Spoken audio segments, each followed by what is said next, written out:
guys, how's it going? My name is Liza. Welcome back to my channel, and today we're doing another weekly reading vlog.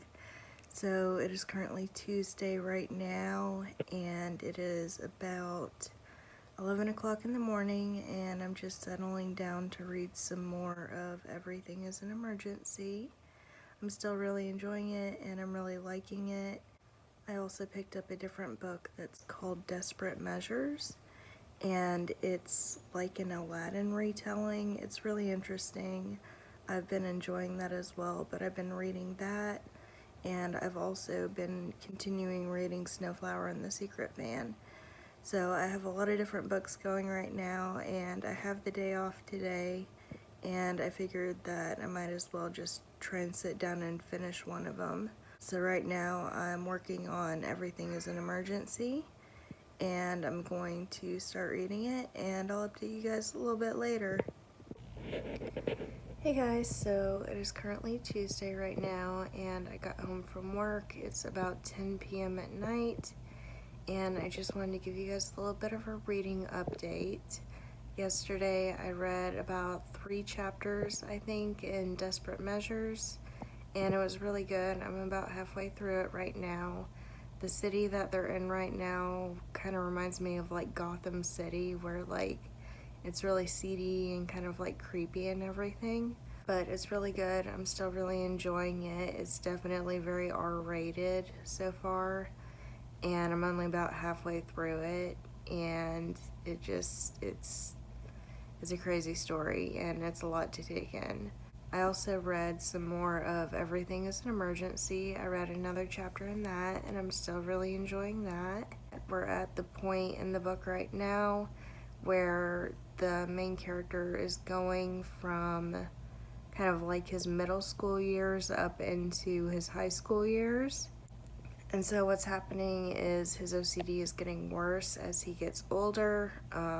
Generally, from what I've experienced, puberty always made OCD a ton worse, and I'm not entirely sure why that is, but it was also true with my experience. So in the book he starts talking about how he starts getting intrusive thoughts when he enters high school, and how it's really difficult for him, and how it like ruins his social life essentially. And I can definitely relate to like the whole intrusive thought thing, because that's one of my things that I have too.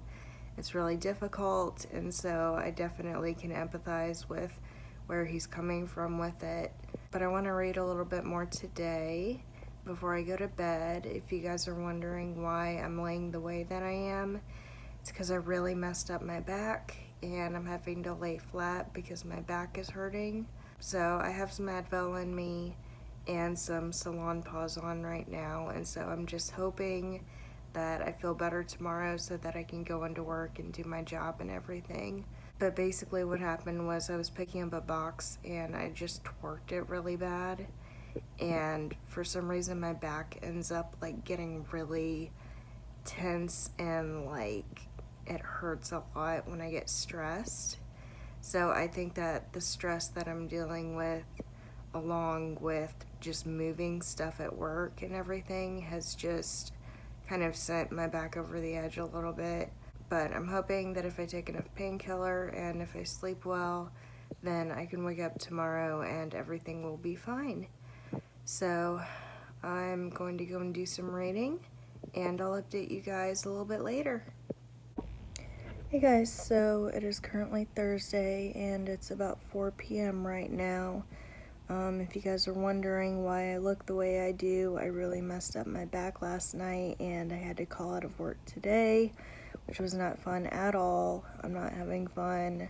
My back keeps spazzing, but I thought that I would use today as a way to kind of catch up on my reading and try to make some headway in some of my books, which is what I've been doing for most of the day today. So I've read a little bit more in Snowflower and the Secret Fan, and I'm at the part where Lily and Snowflower are talking about getting married and their new marriages, and I've just passed this point where Lily has met the Lou family, which is the family that she's going to marry into, and she talks about like how nervous she is and how like She feels like her mother-in-law's shoes are made better than the ones that she's been able to make, and she's just like super anxious about it. And there's like this little scene that's really sweet where Lily is really anxious about her new family, and Snowflower kind of comes in and starts giving her all these praises and words of affirmation to make her feel more comfortable. So far, I've been thinking that their friendship is really sweet. And it's just, it's such a good book so far. And so I want to continue reading more of it today.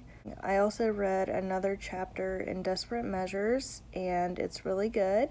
I'm about halfway through it right now, and it's definitely a book that I never thought that I would like, but I'm actually really enjoying it. The basis of the book is that it's an Aladdin retelling, but it's telling you what would happen to Jasmine if Jafar had been with her instead of Aladdin.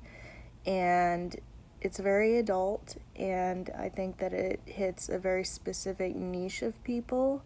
So if you're easily offended, or if you can't handle like very intense romance books, then I probably wouldn't be going for it.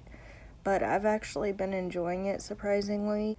It centers around the main couple, which is Jasmine and Jafar.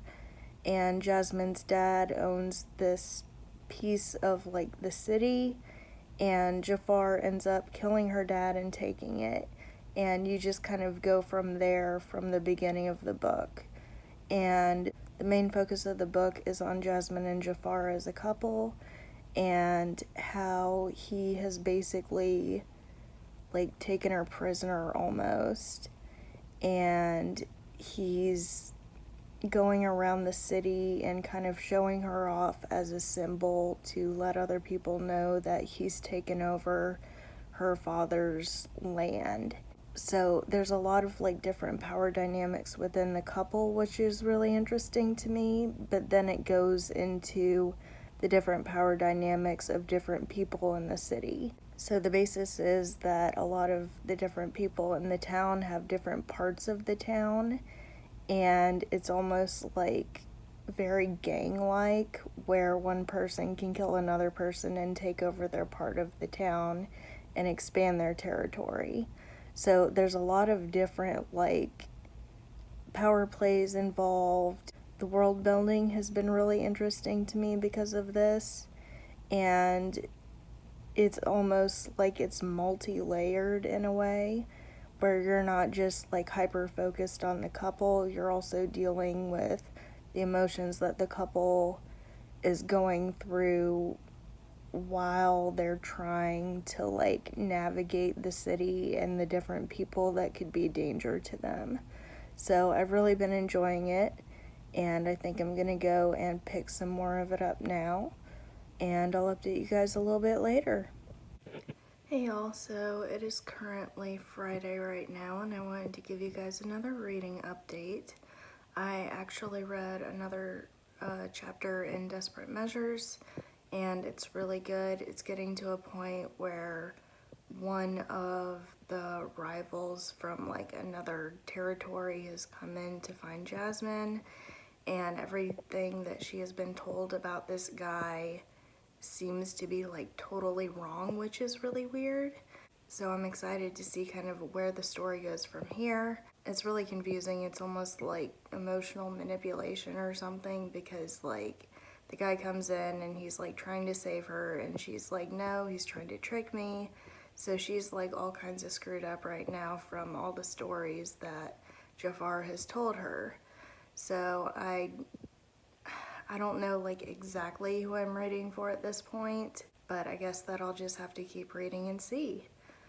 The other book that I'm reading right now is, what else did I start reading? I started reading Fredrik Backman's The Deal of a Lifetime, and I've gotten really sucked into it. It's only about a 45-minute long short story, and it follows the story of this man, and he admits to, I guess it's like his son, that he's killed a girl.